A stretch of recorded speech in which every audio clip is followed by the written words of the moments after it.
بسم الله الرحمن الرحيم والصلاة والسلام على سيدنا محمد وعلى آله وأصحابه أجمعين.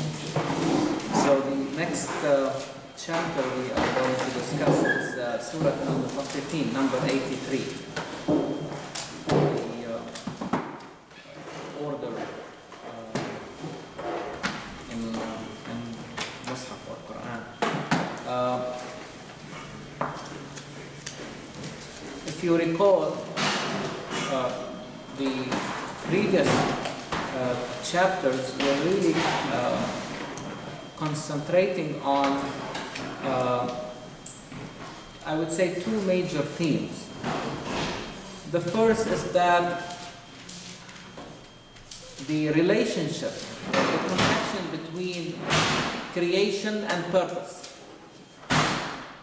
As if Quran is saying that there is no creation without a purpose, without an aim, without an idea underpinning that creation. And if this is really applicable to us as humans, because we do not create anything, we do not really bring anything new to this world except driven by an idea why we want this really life to be created. However, we are talking about a chair or a table, or talking about an aeroplane or a smartphone or whatever. So in every creation there is a purpose.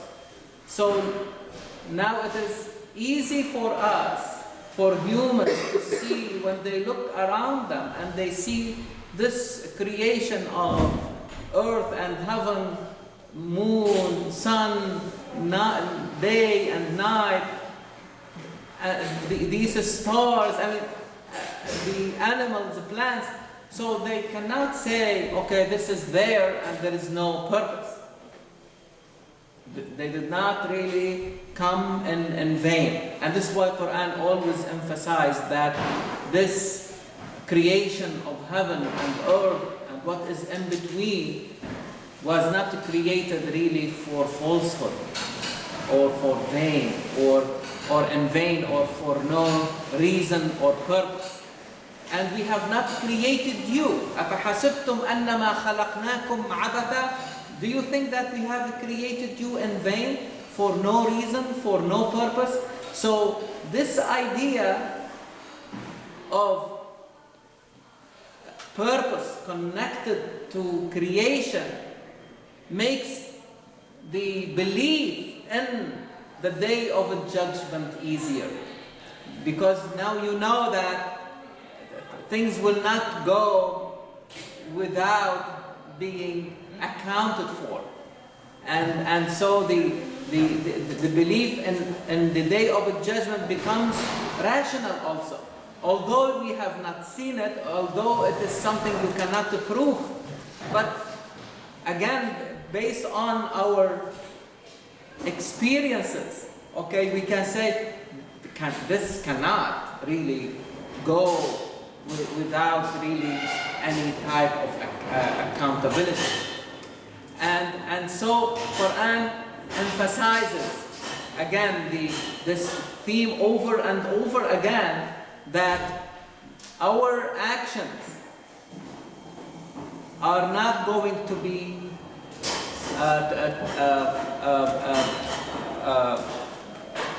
lost, if you like, in vain, but we will all be accountable and responsible for our actions. And then Quran emphasizes really another theme, as Quran is really explaining this idea of purpose, is that we have seen however, through history and through the experiences of others, what really caused them to disintegrate, decay, and decline. And Quran will always bring it down to the idea of transgression, of injustice. اذهب إلى فرعون إنه طغى الذين طغوا في البلاد. You see, so tagha, tughyan, going beyond the limits, transgression, injustice, despotism, exploitation, okay? Quran is saying this is really the problem. And it is not the problem of individuals, although you may see it manifesting itself at the level of the individual. But you have to look at the bigger picture. It is the problem of the system. Unless you address it as a system problem, as a system error, you are not going to solve the problem. And Quran now, and in the last chapter in Surah Al-Fajr, and today in Surah Al-Mutafiffeen, will go in details.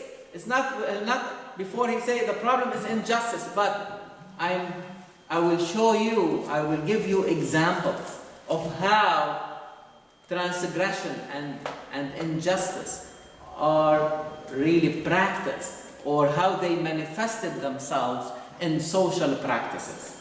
Last time we saw that, don't think that, if you are given something, this means that Allah subhanahu wa ta'ala is honoring you. And if you are not given something, or deprived of something, this doesn't mean that Allah subhanahu wa ta'ala is humiliating you. Quran immediately says that both arguments are wrong. Vehemently, adamantly, this is not the case. You are asking the wrong question. What you really need to ask, what is really caused the disparity in the society?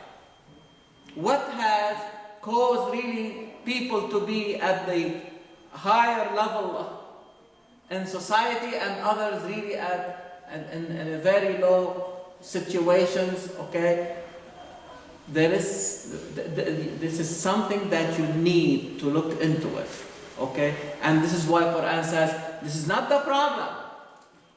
Humiliation and honoring, based on materialistic worldview, but you need to look deeper into what is being practiced in the society. What were the practices?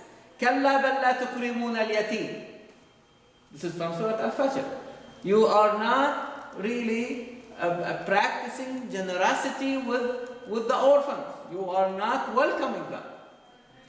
وَلَا تَحَاضُّونَ عَلَى طَعَامِ الْمِسْكِينِ. You are not encouraging each other and urging each other to help the needy. وَتَأْكُلُونَ التُّرَاثَ أَكْلًا لَمًّا. You are eating up. Quran will say eating up the inheritance. So in that inheritance there are other rights, and you are eating it all. You are really bringing it together and eating it up, benefiting yourself and depriving really others. وَتُحِبُّونَ الْمَالَ حُبًّا جَمًّا.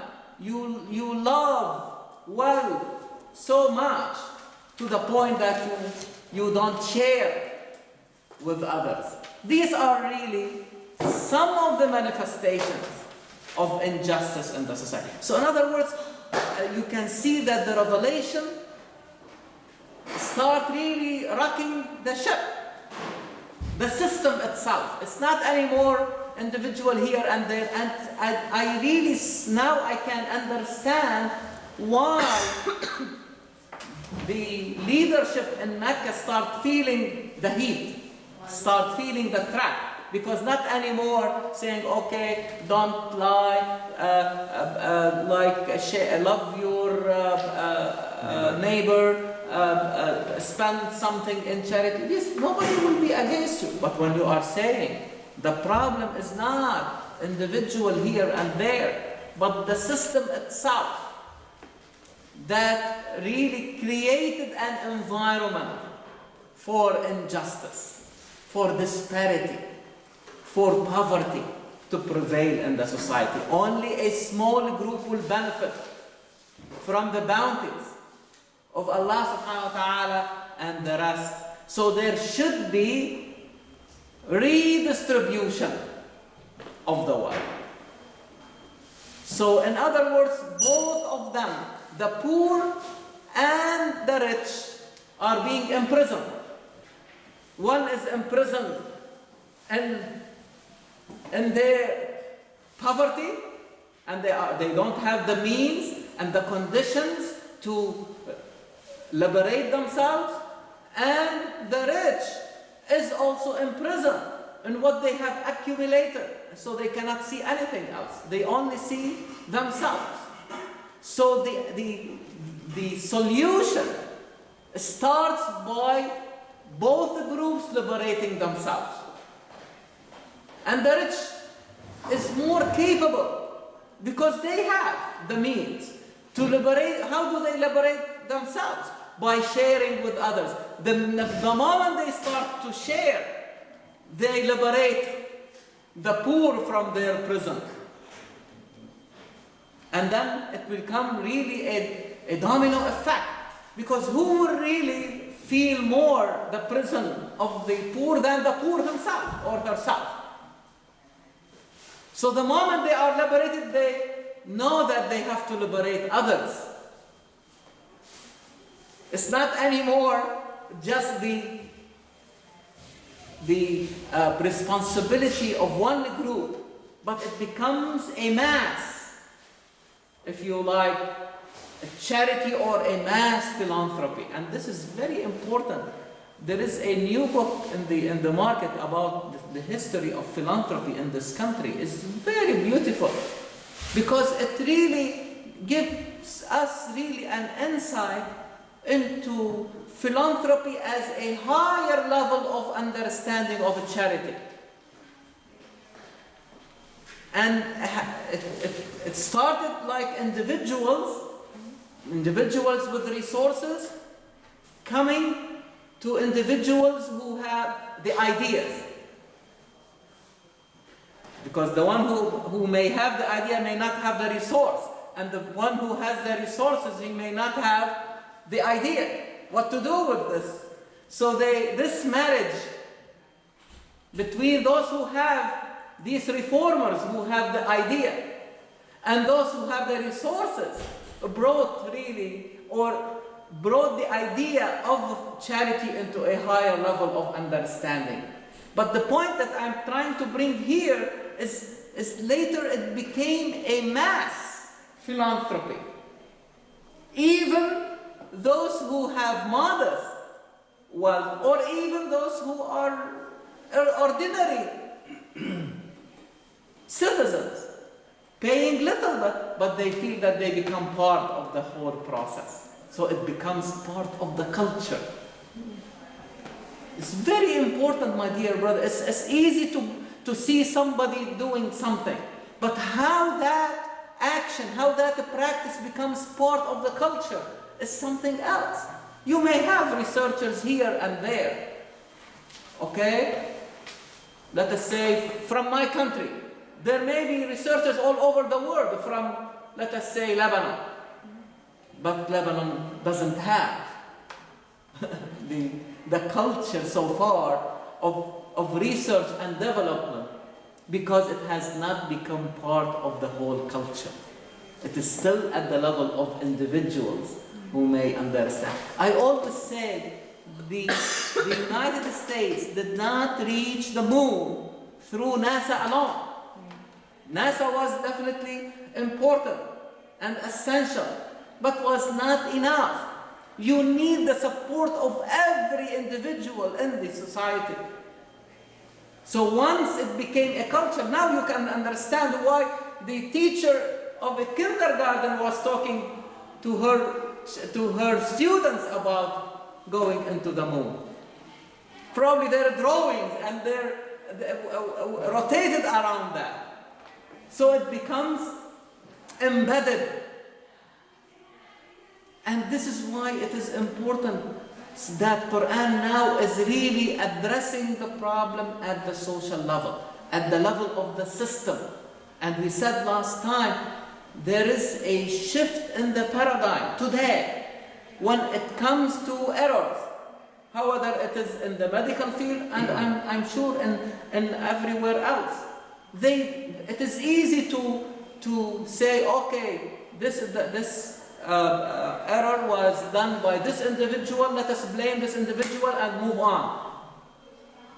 No, it's not anymore like this. Now the culture now is to look at the system, and they realize, yes, there may be individuals who committed that error, but it is the system that needs to be addressed. Otherwise, and the root cause analysis, the RCA today, is really directed to find where is the error, how to diagnose the illness or the sickness in the system itself, not at the level of individuals. Yes? Right now, in the United States, used to 20 years ago, all the CEOs making like middle class people making, for example, $1,000. The 20 years ago, CEO making 40 times more. Mm-hmm. This one is gap is open so much higher. Yes. 400 times. Yes. They're making more money. Yes. Then that's why this crisis started. Yes. They don't share their Exactly. It's the same problem like now. No question. So unless we address this issue, okay, and again, you can look at it as low income, high income gap, okay, or you can see the gradient of that inequality, if you like. You see, now even among those who have good income, I mean, listen carefully.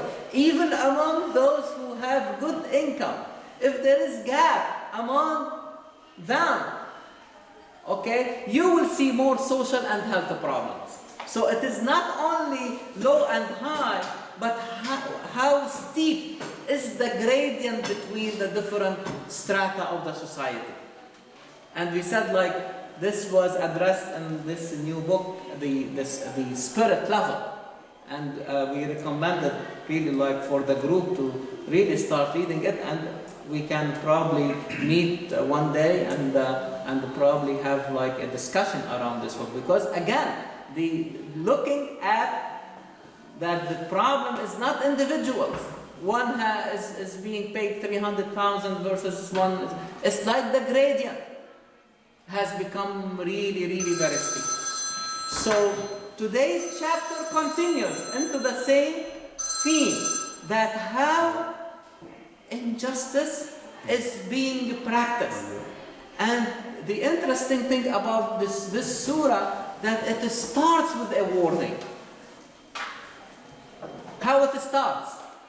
وَيْلٌ لِلْمُطَفِّفِينَ بسم الله الرحمن الرحيم وَيْلٌ لِلْمُطَفِّفِينَ. Woe to those who are short in measure. What does it really mean? And read the Quran in the next 2 verses explain what does it really mean to be short in measure. On one hand, if they have, these people, if they have a right, okay, they will demand to get it 100%, completely. So they demand full measure. الَّذِينَ إِذَا اكْتَالُوا عَلَى النَّاسِ يَسْتَوْفُونَ. If they are really asking for their own, they are like buying something from others. They want to get it commensurate with what they have paid. They will not accept any shortage or any decrease in the measure. But when they are really giving others what is it due to them, they give it short of measure. وَإِذَا كَالُوهُمْ أَوْ وَزَنُوهُمْ يُخْسِرُونَ. So when it comes to their own interests, they want it perfect and complete, and this is their right. But the problem is they do not practice this when it comes to dealing with the other. But the interesting thing, my dear brothers and sisters, is that In the third verse, وَإِذَا كَالُوهُمْ أَوْ وَزَنُوهُمْ. In Arabic, we don't really usually say كَالُوهُمْ. We say كَالَ لَهُ or وَزَنَ لَهُ. Like they measure for them. Okay? But here Quran is saying when they measure them.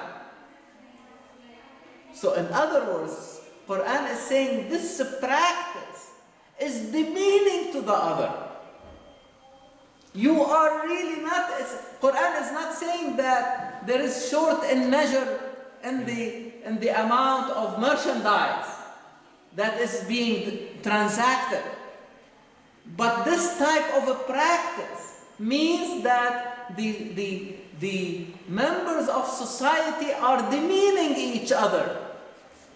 They look inferior to others. Because why? I mean, what does it really mean when when it is your right, you get it in full measure. When it is for others, you give less. This means that the other is not as important like you. They get greedy. I'm sorry, greedy, selfish. You see what I mean?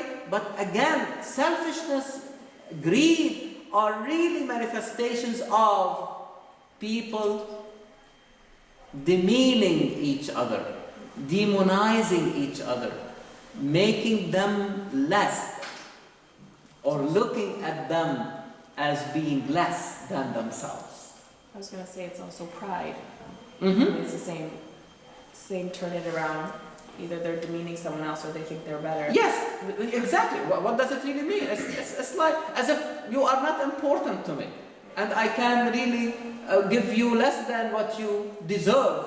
Okay. A lot of times they say, actually, they say, oh, this is more than enough for them. Mm-hmm. More Yes, than enough. yes. Which is too little, but in their mind they say it's more than enough, demeaning them. And belittling them. Yeah. The And reason I connected it to pride is because I was thinking most people don't realize that that's pride. And Allah SWT says you can't enter the heavens with pride in your Yeah, heart. you mean arrogance? Yeah, like people. Yeah. Because I mean sometimes like pride may also have a good connotation, but really you are meaning like the arrogance. Okay, what is arrogance?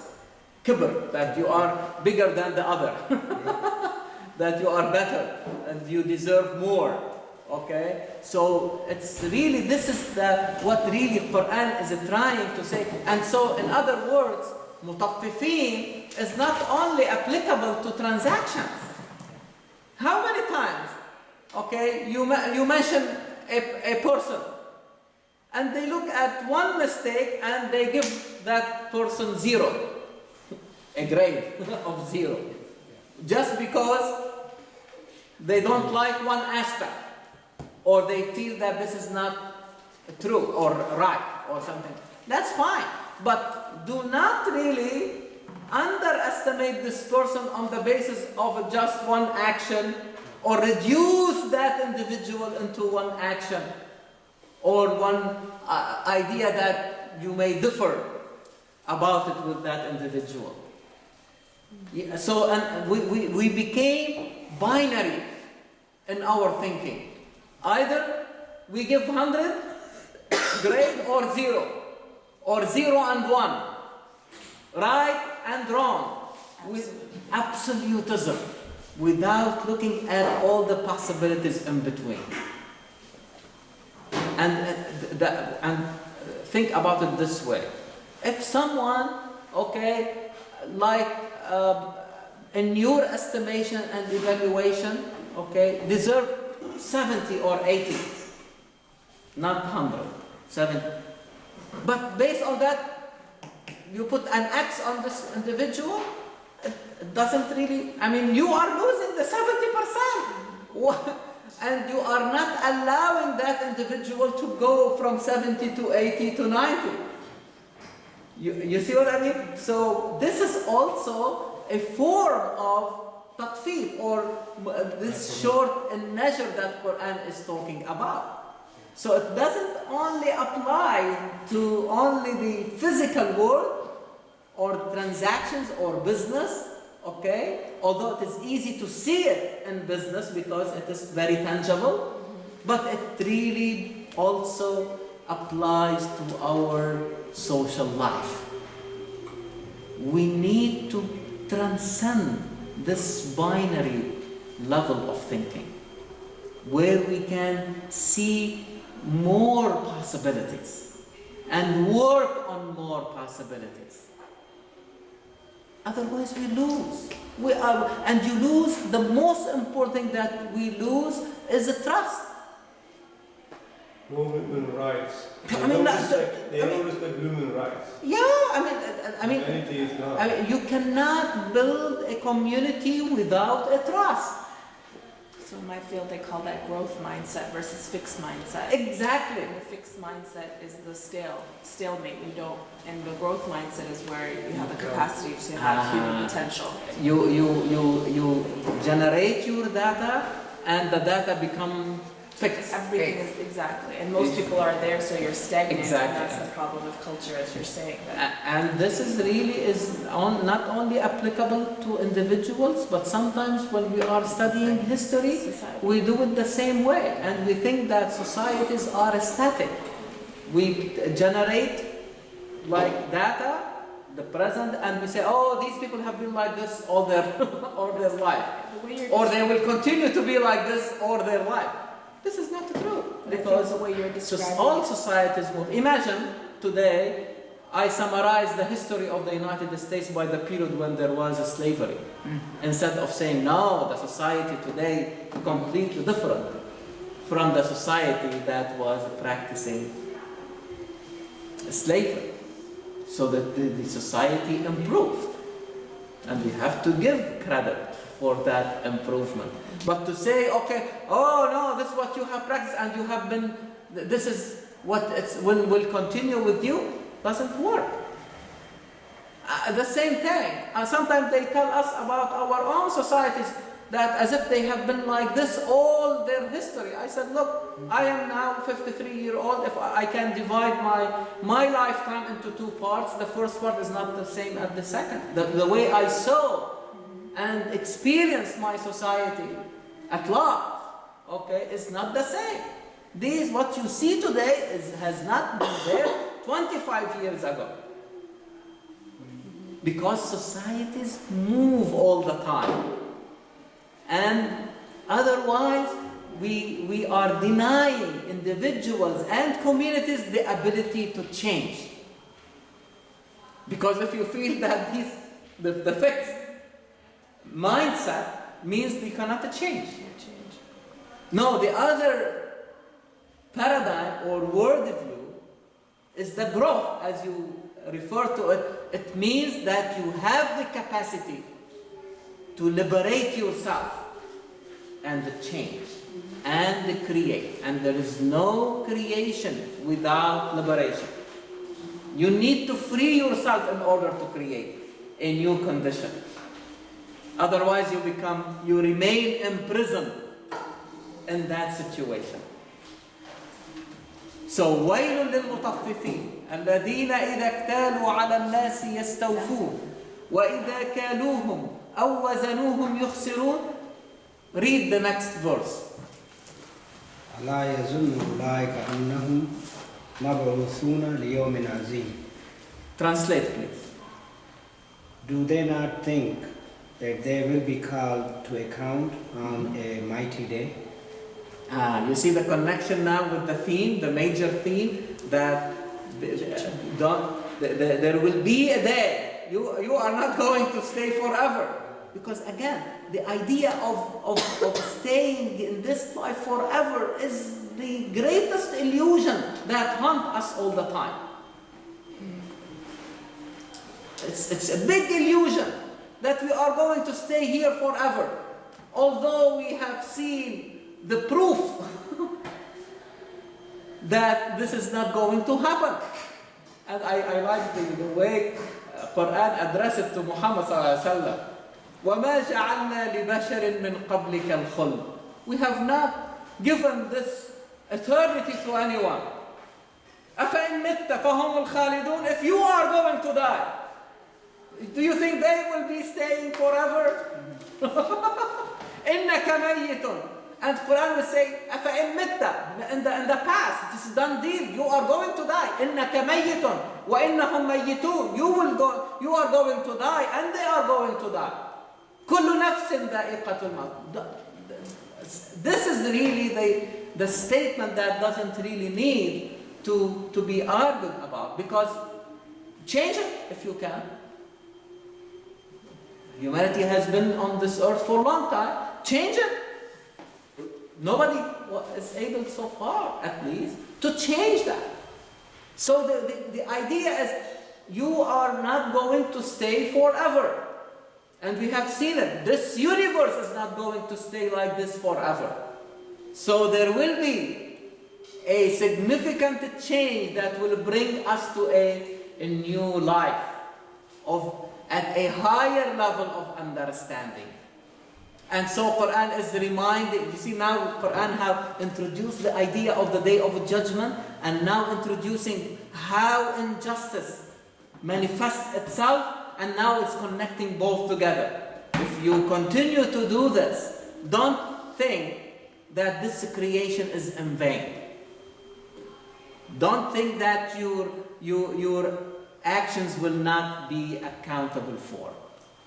Don't think that you will not be asked about these actions.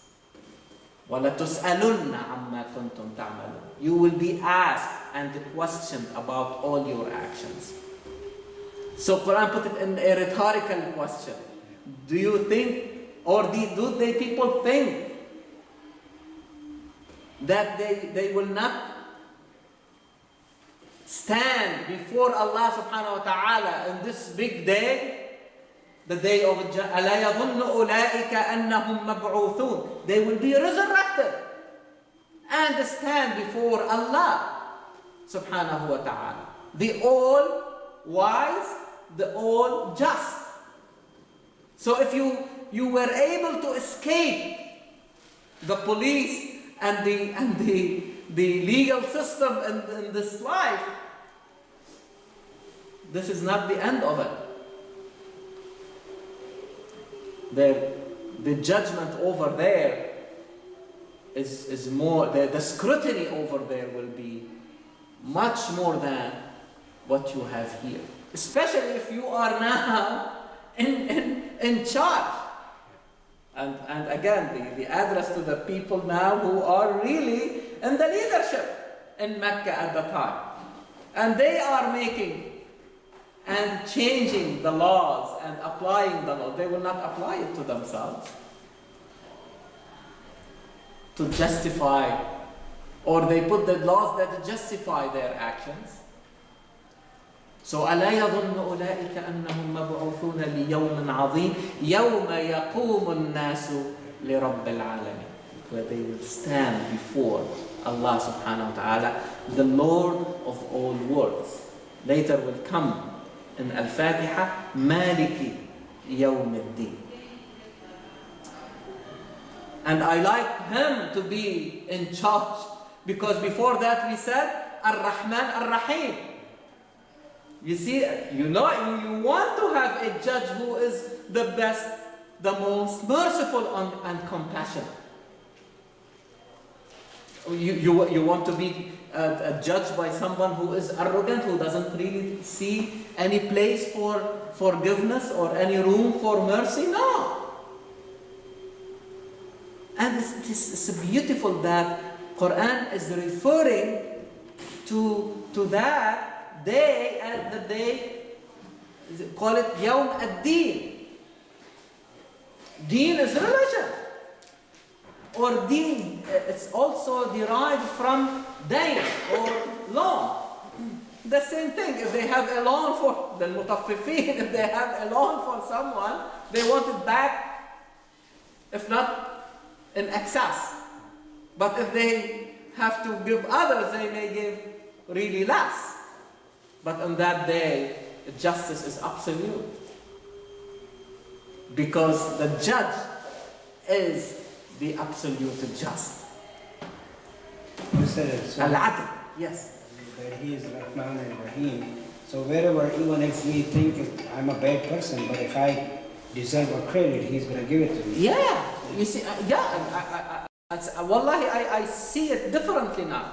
When I say Ar-Rahman, Ar-Rahim, Maliki Yawmiddin, I feel relief that I will be judged by someone, by the one who is the most merciful and compassionate.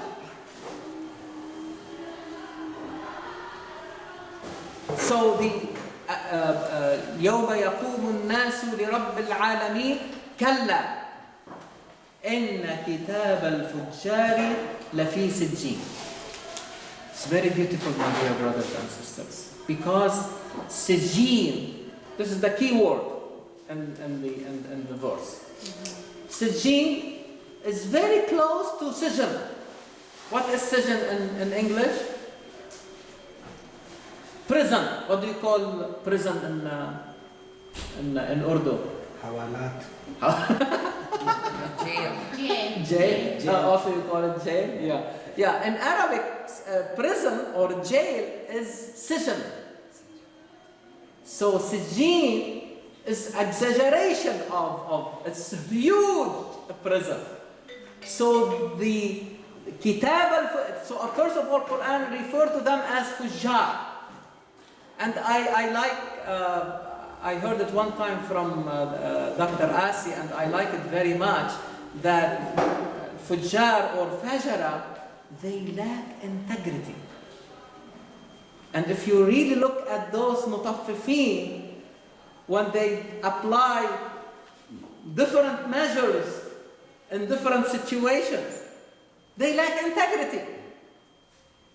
Is that right? When they are dealing, if something belongs to them, they want it in full measure. When it is to others, it's okay to be short in measure. So it's like when I say something here and say something different outside. This is lack of integrity. And this is why we said before that if you feel that there is something that you cannot say it outside, don't say it inside. Because it means that there is something wrong about it. But if you feel strongly about it, you say it anyway. Here in Brazil and Japan, in the Middle East and South America, it doesn't matter. Because you are not saying something that you flip-flop about it. This is what I mean. So integrity, these people, Quran is referring to them as people who lack integrity, fujjar. And their kitab, their record, or if you like, because the record, what does it mean, the record? It reflects the outcome. Is that right? If you look at the record of someone, you can evaluate. And you can say if this individual will pass or not. So the same thing. So the outcome, where is the outcome of these people? In Sijjin. It's in prison. Why? Because they acted in this life, imprisoned in their actions. They could not liberate themselves of these unjust practices. They imprisoned themselves. And Quran is very beautiful about that. And this is how you differentiate between a simple mistake, خطأ, وليس عليكم جناح فيما أخطأتم به. If I do something like inadvertently, unconsciously, Allah subhanahu wa ta'ala will forgive me for that. Will forgive us. And Quran call it khata. Except if you are doing it with the predetermination. إِلَّا مَا تَعَمَّدَتْ قُلُوبُكُمْ. Same verse. وَلَيْسَ عَلَيْكُمْ جُنَاحٌ فِي مَا أَخْطَأْتُمْ بِهِ وَلَكِنْ مَا تَعَمَّدَتْ قُلُوبُكُمْ. So this is the mistake, or the, if you like, the minor error or mistake or sin. But when Quran talks about major sin, call it khati'ah. Not khata, but khati'ah, like exaggerated type of a mistake. But also there is the element of repetition being done over and over to become a habit or part of that individual life. Again, you're talking about culture, so it becomes Become part of the culture or the nature of that individual. It's like second nature. Quran said, بَلَا مَنْ كَسَبَ سَيِّئَةً وَأَحَاطَتْ بِهِ خَطِيئَتُهُ. أحاطت به, encompassed, circled around him his mistake. it's also heedlessness because they're not. So they become imprisoned. They need to liberate themselves from that mistake. Otherwise, وَإِنَّ جَهَنَّمَ لَمُحِيطَةٌ محيط, circumference. It will encompass them. It will encircle them. You see, this is commensurate. This again supports what we have been saying before, that what is being done here will be reflected in the day of judgment. If you live in the prisons of your failure or success, and you lose the ability and the capacity to liberate yourself from these prisons, in the day of judgment, unfortunately, we will be encircled by our own punishment. Prison and the prison. Reflection. You know, I think they don't know that they are in the prison. Yes. That's what she's saying, heedless. Yes. Like, there's no understanding of being in the prison. Very good. So how do you, that's the harder part, to know that you're in the prison. Exactly. And this is where really comes the role of reformers, before them the prophets, because what Muhammad ﷺ described himself, as we saw it in the previous chapters, إِنَّمَا أَنْتَ مُذَكِّرٌ. I am not here to enforce anything, but I have to remind these people of the prisons that they have imprisoned themselves in. But a good gauge is that Muslim talks about salah, and that's why we establish salah. Because if you pray with consciousness, you'll know your mistakes right away in your heart.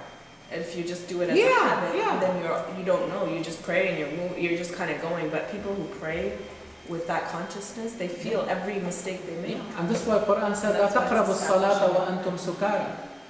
That's what I'm saying. Don't come to prayer and you are drunk. Again, drunk here doesn't only mean somebody who literally drinks alcohol. This is very well known. Again, but don't be in a state of drunkenness, losing insight of what you are really doing. Being preoccupied.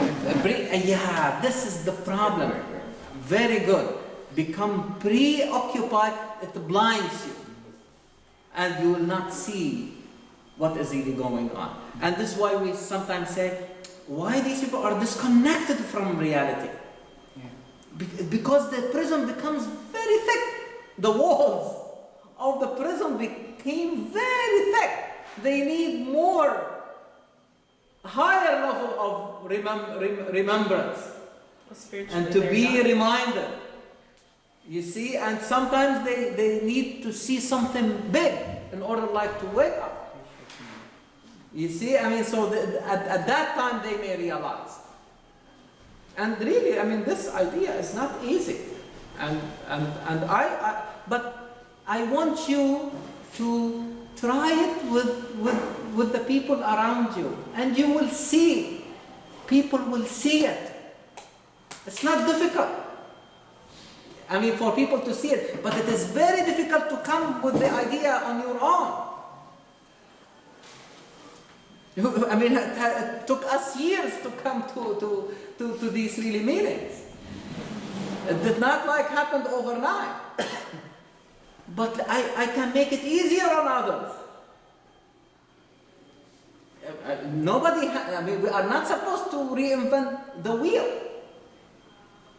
You see what I mean? If I want like to go everything I am told in medicine to like repeat it again to see if I will be paralyzed. I will not do anything, and I will tell my patients, "Oh, no, let us wait another 10 years to see if this medicine really." It doesn't work like this.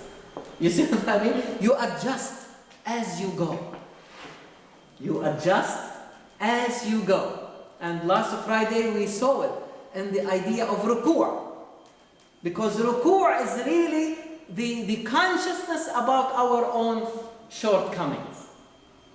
How did we learn about it? From the experience of a Prophet Dawood alayhi salam. When he realized that he made a mistake when he was trying to solve a dispute between two parties. He listened to one and did not listen to the other. Allah subhanahu wa ta'ala blamed him for that. This is not right. No matter how eloquent is that party that you listen to, you need to listen to the other. You see? So what was the reaction of Dawood alayhi salam? فَاسْتَغْفَرَ رَبَّهُ وَخَرَّ رَاكِعًا. He asked Allah subhanahu wa ta'ala for forgiveness and he fell down bowing. So when we bow in our own prayer, this should really bring to our consciousness our own shortcomings. What will liberate us from that? Subhanallah. When you say Subhana Rabbi al-Azim, it helps you to stand up because it may mean that you may be falling. You see, because literally when you bow, it is like you are, and there is a higher fall when you make sujood. But then you say Subhana Rabbi al-A'la to liberate you from that fall. Because every mistake is a sign of falling. You can prevent it by being conscious about it. You denounce it. You avoid it. But if you don't know about it, you fall in it and you don't. So especially those who, when they become imprisoned, because they cannot see it anymore, unless somebody from outside comes and say to them. There is this French writer. It's a funny, really, story. He is really known for his short stories. I always forget his name. But he was socially against the Eiffel Tower in France, in Paris, because for him it is like a sign of power and whatever, imperialism, whatever. But he doesn't like it. Okay, because of all these connotations. But one day they found him eating lunch in the restaurant inside the tower. And they asked him, how come that you are attacking the tower and now you are... He said, when I am outside, I see it. And I stop really attacking it. When I am inside, I don't see it. So the idea is like when you become very preoccupied, you may not see it unless somebody from outside comes and sees, look, there is a problem here. I want you to be aware of. And this awareness is the first step towards liberation. كلا إن كتاب الفجار لفي سجين وما أدراك ما سجين. I mean, could you tell us how much you know about Sijjin? Kitabun marqum. This record is inscribed. It will not change. It's very nice. Like marqum is like when you inscribe something while you are like making a dress or a blouse or something. It becomes part of the fabric, like with a number or a shape or something like that. It becomes part of the fabric. Is that right? So marqum, this record, this outcome is inscribed. It will not change. Now is the chance for change. Can I say something? Yes. I was listening to another scholar and example you give of shirt. He gave example of the taping. You know, that once you talk, amal, that becomes part of that tape. Of course, you take yes. it out. Yes. And that's what he gave the example. Yeah. You know, so. Yeah. Now we gave another example the other day that you take pictures in the light. but you develop them in the dark. And what Quran called the day of judgment, al-ghashiyah, darkness. It's very frightening. It's very frightening. However, it is recorded like audio or by visually. Everything will be recorded. Inna rabbaka labil mirsad. You remember last time? Allah subhanahu wa ta'ala is watching. Okay? We may be watching over each other. But imagine that Allah subhanahu wa ta'ala is the one who is also watching. This is more frightening. So, or at least makes you vigilant. This is the whole idea. It's not like to live in fear that works against you, but to be vigilant all the time, afraid of going astray, afraid of disturbing the balance. Kitabun marqum. And then, وَيْلٌ يَوْمَئِذٍ لِلْمُكَذِّبِينَ الَّذِينَ يُكَذِّبُونَ بِيَوْمِ الدِّينِ. You see, this is their problem. Quran is telling us why these people, what is lacking in their minds that doesn't remind them. You see, we have seen it over the previous chapters, how Quran was capable of introducing a very difficult abstract concept like the day of judgment to become part of the life and the culture of the society. So it became the driving force behind really adjusting their actions all the time. Because most of the time, why we say, I don't want to do this. I don't want to drink alcohol, or to steal, or to do something bad to somebody else. Because you believe that you are responsible and accountable, if not before the legal system, before Allah subhanahu wa ta'ala in the first place.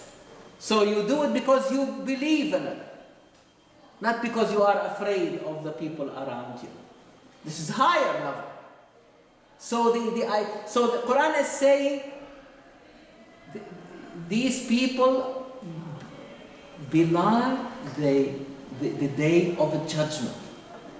And who belies the day of judgment? Quran is saying kullu mu'tadin athim. Those who transgress. You see how Quran comes back to the idea of transgression. This injustice, going beyond the limits.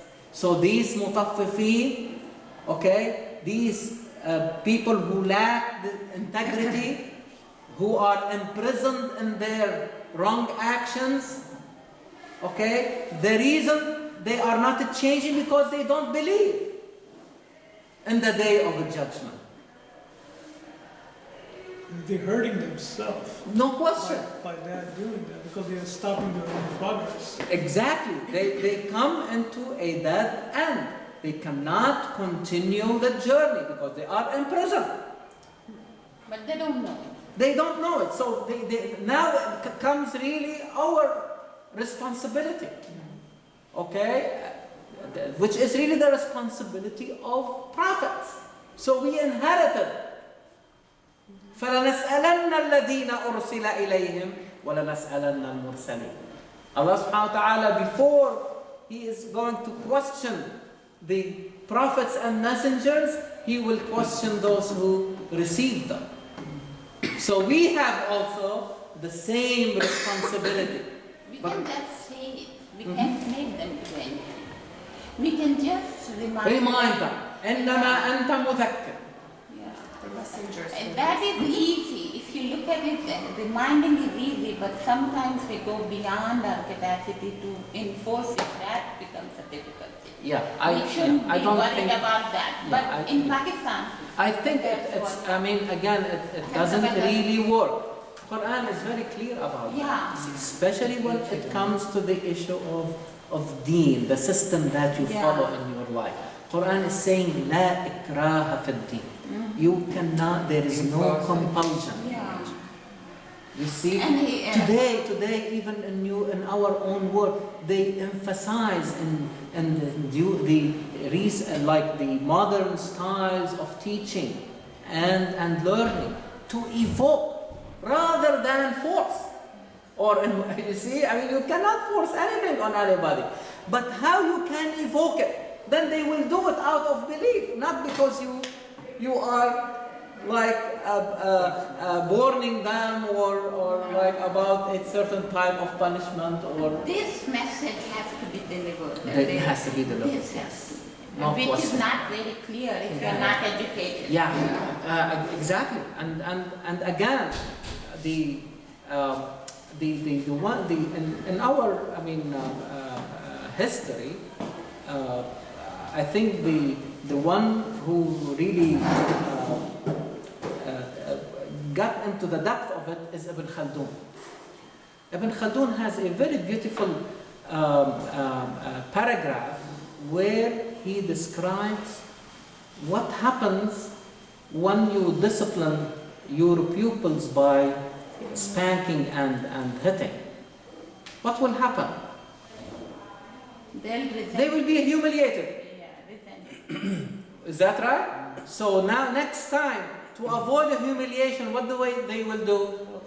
They will lie. Now, they lie now, and again, lying becomes part of their evil, becomes part of their personality. You see, because it started at that moment, okay? Being afraid of somebody enforcing or asking to do. Yes, with the humiliation. Then the person who is doing that will be punished by the judge. Yeah, but you see the idea of belittling. Yes, these children are little creatures, but do not belittle them. It's different. Like when you are, look in the morning when you are going to work. What do you see? You see the bus picking up the children. And the bus will put a sign, stop. And I will dare you if you move. I will challenge you if you can move. But think about it socially. What impression it will give to the child when he sees this bar coming out, this sign of stop, everybody stopping on both sides, waiting for me to get into the bus and sit in my seat. Confidence. What type of importance and significance I have in this society? You see that I'm just giving you the difference. Value in his The life. value. I am valued. I am important.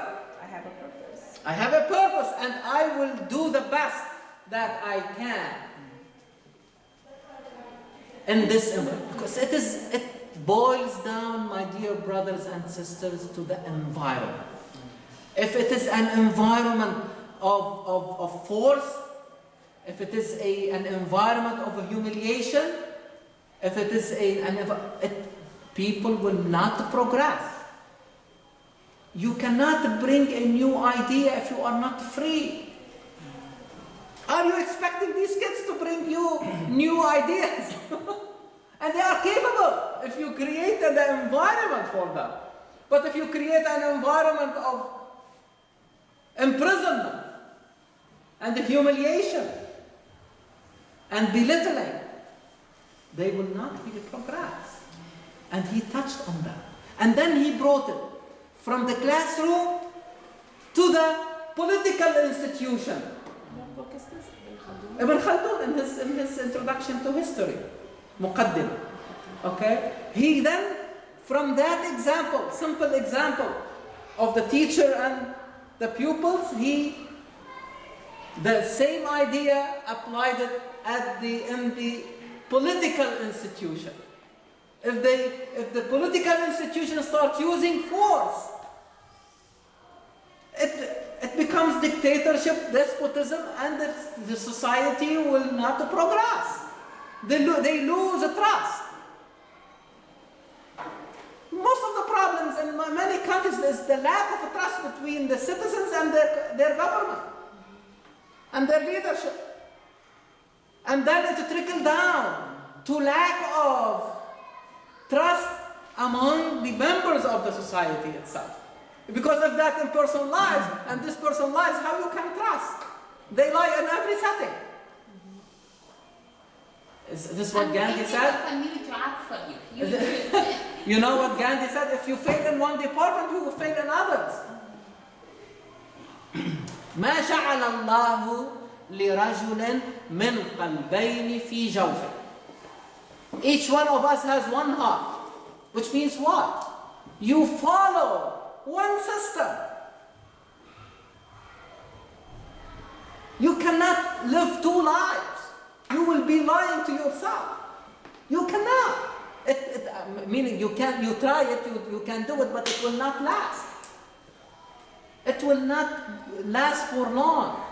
ما جعل الله لرجل من قلبين في جوفه. It's very beautiful. It's very deep. When it comes really, and to see the applications in every circle, in every department, in every walk of life, it has an application. So this is the problem. What does it mean that they belie the day of judgment? What does it really mean, socially? That they are not accountable. They are above the law. They are above everybody. And they give themselves this illusion, no, I will be fine. Okay? Don't worry about it. I will be fine. I'll be safe. You see what? So this is really the problem. This is why Quran spent, okay, a lot of time, okay, because it's not an easy concept, because very abstract, but see how it will change the outcome of the whole society. And here is the success of Muhammad sallallahu alaihi wasallam. Not as we unfortunately presented the seerah of Muhammad sallallahu alaihi wasallam from going from one battle to another. This is not really what brought the victory. When you bring a new human being within one generation, you change the world. And Muhammad ﷺ, through in one generation, changed the world because he was able to bring a new human being with the new attributes, with a new mindset, with a new paradigm and outlook, new way of ordering things around them. They understand that this is the problem of society. Injustice, disparity has to be solved, otherwise we are going nowhere. We are going nowhere, and we need to keep our eyes on that target. Unfortunately, we are distracted by so many things, and we forget about the target. The target is to establish justice.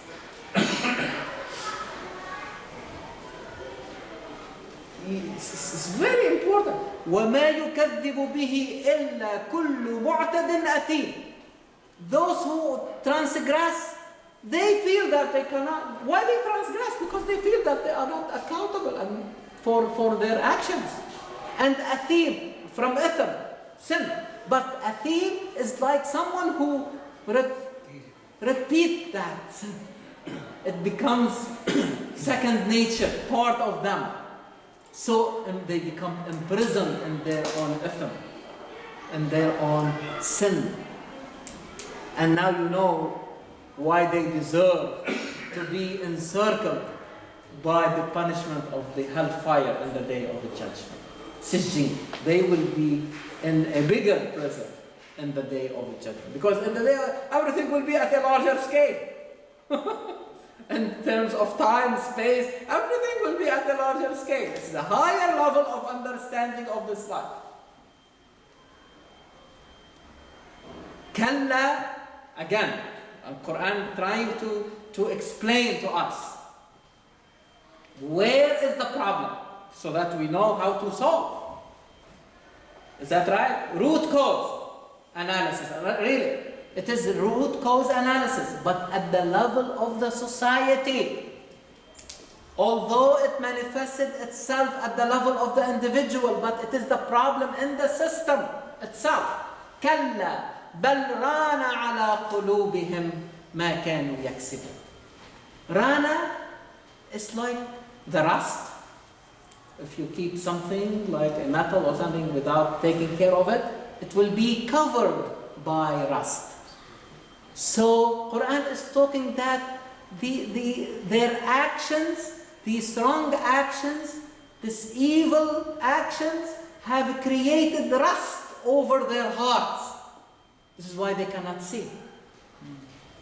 They lose not their sight, but they lose insight. Now there are people who, if you say few things, they will realize. Quran said, بل الإنسان على نفسه بصيرة ولو ألقى معاذيره. They know deep inside what is going on. They know, even if they bring to you all the excuses. So the conscience. Deep, but this consciousness is covered. No, conscience. Yes, their conscience is covered up by all these mistakes over and over again. And so they cannot see anymore. The body has a physical manifestation of that way of life. Yes. So you can see what there is the outcome of that it is not helping. That's why they're all on drugs and depressed. Yeah, Anxiety. so you see now Exactly. what will happen. And again, these researchers that we were talking about lately, they were able to show all these problems, how they become worse when there is inequality, or the gradient becomes of inequality in society becomes steeper and steeper. But if you start adjusting, filling the gaps, okay, you can restore the trust between the different members of the society. So they don't feel that they have to resort to other things to compensate for their own, what they perceive as their own failures or shortcomings. Why people really resort to these things? Honestly, and the other day we were at school, watching the concert done by the students in music, and it's this idea came to my mind that this is an excellent strategy on the side of the school, because if they really occupy the students with something that teach them discipline and teach them harmony and how they have teamwork, very important, okay? Even if there are in the same school, there are bad students here and there, they will not grow. They will not find a substrate. They will not find support, because you created an environment that is very clean. You cannot see a student, God forbid, on drugs and excelling in music, let us say, or excelling in sport. You cannot imagine. You immediately, if you see them not doing well, you start raising these questions. If I see one of my patients not taking his medications, one of the things I may ask, are you using drugs? Especially if there is a history. Okay, you see what I mean? There should be something. My point here is that if you create an environment that is clean, okay, it's like when you take care of if you take care of your backyard, do you see weed? Leave it. Don't take care of it for a week. It will be very difficult later on to take care of the weeds that will prevail all over your backyard. Is that right? So what have you done?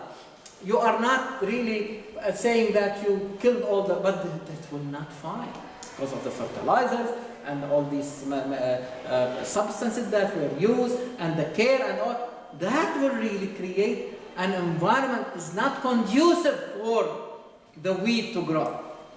The same thing in our environments. Social environments. We need to create these environments. And then, so in other words, the evil becomes a minority. It will not become a majority. Where we see schools failing, when evil becomes prevalent, even the good students, they cannot do it. Is that right? They cannot. You are closer to these experiences than anybody else. They will not make it. Why? Because the environment is not helping them. So we need to be really very كلا بل ران على قلوبهم ما كانوا يكسبون. So these actions, these wrong actions, create this thick layer of rust around it. And heart, Quran use it as to refer to conscience, to our insight, to this inner feelings. Okay, this is what really what drives us to do good or bad. So we need to be very careful to nurture our hearts by good deeds. So we'll prevent that rusting. And so they can, in the day of judgment, they will be able to see Allah. If they have all this rust in this life, what will be in the day of judgment? It will be like حجاب كلا إنهم عن ربهم يومئذ لمحجوبون. Read the translation, please. كلا إنهم عن ربهم. Verily from their Lord, that day will they be veiled.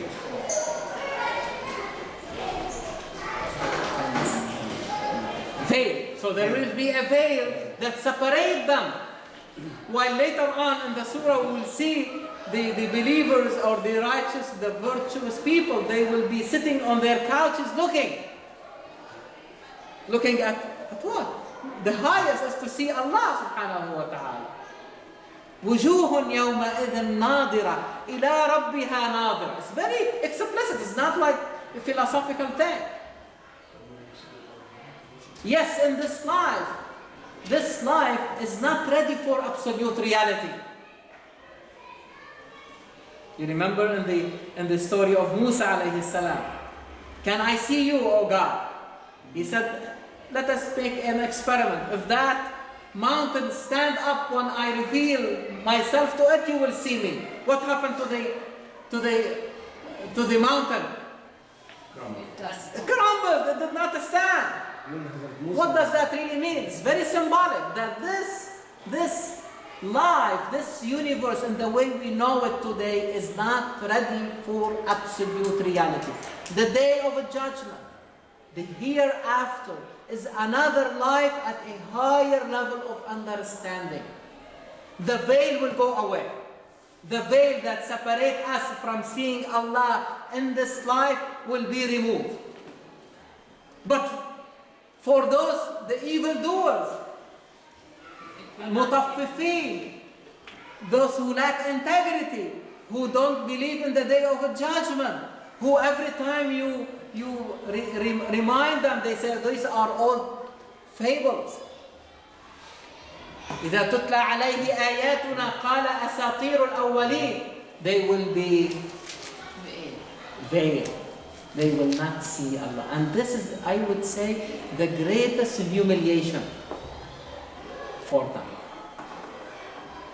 It's by itself probably a greater punishment. Try to tell your son, I will not talk to you. It's really stronger than spanking them. You may hurt them, they forget about it a minute later. But you tell them, I will not look at you or talk to you or go to your room or something like that. How much they feel the humiliation. Imagine like this happening with Allah subhanahu wa ta'ala. But I want you to see the reflection, the connection between this life and the hereafter. They are one. If in this life they have this rust over their hearts because of their actions, they cannot see and liberate themselves from this. Because you see, seeing Allah is really the highest level of liberation. You need to remove everything between you and Allah in order to see Him. You see, I mean, Imam Ali said it very nicely. He said, like, there is this veil. He put it like this, that as if this veil that separates us from the other life. He said, like, tear it down with your nails. It's like, but you see how he saw it, Imam Ali radiallahu anhu. This high caliber. You see, I mean, with this pure heart, he can see, he can know that this veil he has to tear it down. You see how much struggle we have to go through. For us, it's like the dunya, everything that. Yeah, this is the veil. Exactly. This is what comes between us and Allah. Whether it be your children, your spouses, Yeah. your houses, your Exactly. cars, whatever it is. And this is where really we need to, you see, the idea of Islam. Aslama wajhahu. It means that we have to liberate ourselves from everything that comes between us and Allah. This is the real meaning of Islam, my dear brothers. If you go to Quran, وَمَنْ أَحْسَنُ دِينًا مِمَّنْ أَسْلَمَ وَجْهَهُ لِلَّهِ. It becomes pure. Nothing comes between you and Allah. You see how much liberation, how much prisons we have to destroy? And what is the most difficult prison? There are so many prisons that challenge us. Our nafs, our ego. Why? As we said it before, it is the prison, it is the prisoner, and it is the imprisoned at the same time. See how difficult it is? Other prisons, they may be outside you. It is easy like to attack them and destroy them. But it is you that you need. And this, inshallah, we'll see it with sujood. When we talk about sujood in Friday prayer, this is where we are going to say that sujood is really the best way to liberate yourself from your own ego. What does it mean when you put your forehead on the ground? You are telling yourself, put your pride aside, put your arrogance, put your ego aside. But Allah subhanahu wa ta'ala doesn't want us to fall. Allah subhanahu wa ta'ala does not want us to fall. Whoever see us bowing or making sujood, they may say, what are these people doing? Let me help them when somebody is falling. But what will really help us to stand up? Subhanallah, Subhana Rabbi al-A'la. And then Allahu Akbar will become easy to bring us to the next state. Unless you believe in something higher than you, you will not aspire to it. And you will see how next time, how the virtuous people always aspire to something higher. Because they believe in something higher and bigger than them, and greater than them. Allahu Akbar. So inshallah next time we'll continue the discussion where we see the other side, the other party, that we wish to be with that party. Yes. This ayah, Kalla balrana ala qulubihim ma kanu yaksibun. Right here, I think some of the Sahaba asked Prophet that there is a hadith, I don't remember exactly the Arabic part, but they asked him, just like our swords, when they get rusted, Yes. we can polish them, and there are ways to do it. So when our hearts are, this kind of rust goes on, what should we do?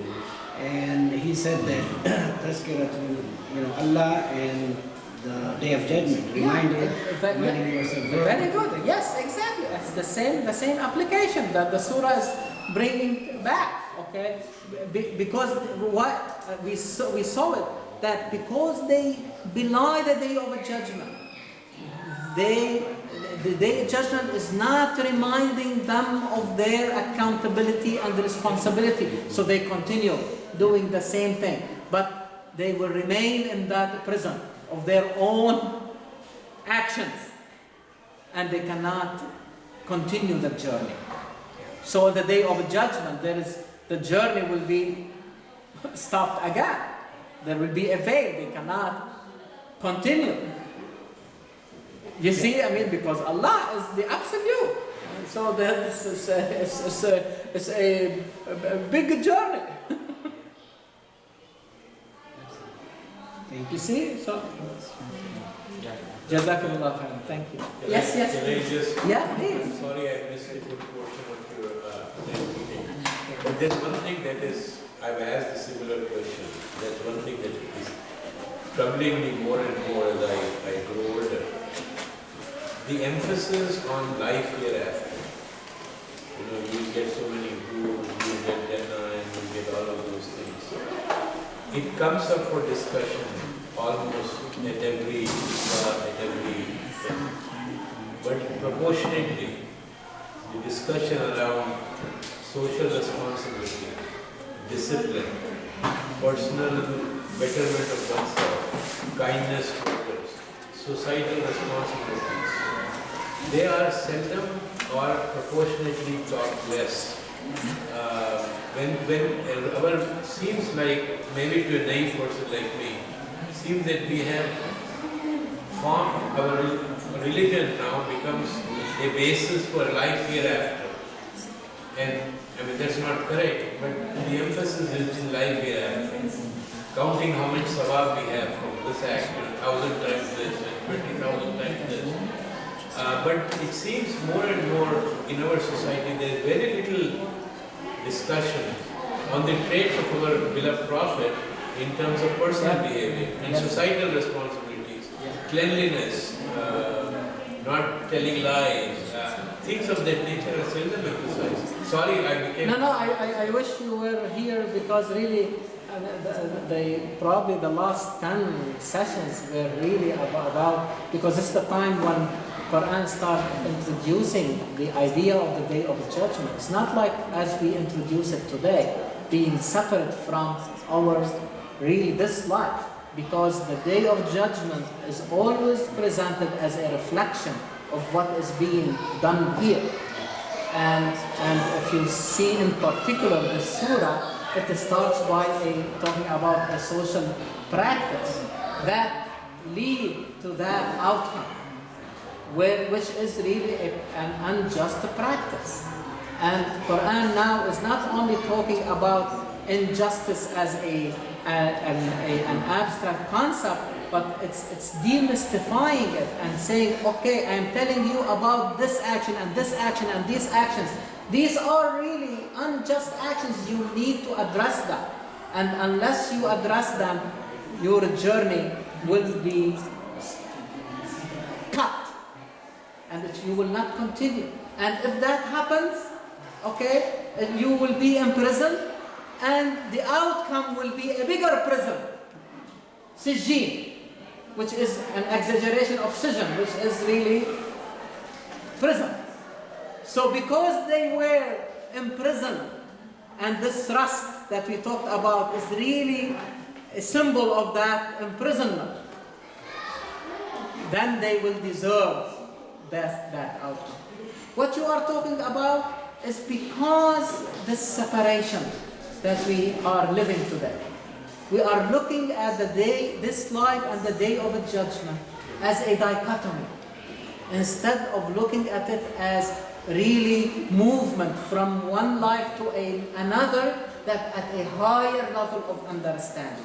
Separated by this veil, and this is why we don't see it, because this veil of all these, our own actions and our own shortcomings, this is why Imam Ali is saying you have to tear it down in order to see it. Otherwise, you live a separate life. You see, I say, okay, now I am coming to the masjid so that now I will have reward for the day of a judgment. Then I will go to work and this will be for this dunya. This doesn't work.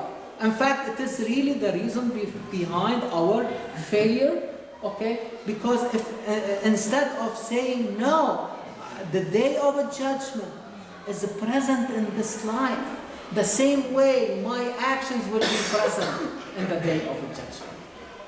This equality, that will bring us back. Then the day of judgment becomes the driving force to make us responsible and accountable. There will be no separation between these two lives. You know, I'm glad you asked the same question, and it bothers you because you asked this question from Dr. Asi too. It is a great question though. We invite you to come to our session. This is exactly Dr. Khair is talking about. Jazakallah khair. Thank you very much. You know, my non-Muslim friends say the same thing to me a lot of times. Like, you can have social justice in this world without thinking about a day of judgment. You know, why do we are, if you do all the right things, that's social justice. And so why do we need to say that we'll be rewarded later on? You want to do the good things in this world. And that's where our faith is different, you know, than theirs. Because to us, it gives us more hope after we die. Because for them, this is it. This is the lifetime. I disagree with you in a bit. If you're doing the good thing, you are enjoying the benefit here and the hereafter. So right, I know, but I'm saying my friends who don't believe in it, they don't think about that part of it. Again, one should not really preclude the other, okay? Whoever is saying that they want to do something good, I say I will put my hand in your hand, okay? You may have a different driving force, okay? That's all right, okay? But this is what people will see, okay? That they see that you are really working for justice, and you really you may have a different worldview, but if this is the common, okay, between you and me, this is what will make life better, okay? Because that should always be the common denominator, which is the high values. You see what I mean? So, and believe me, if we, what Quran is very unique about that, honestly.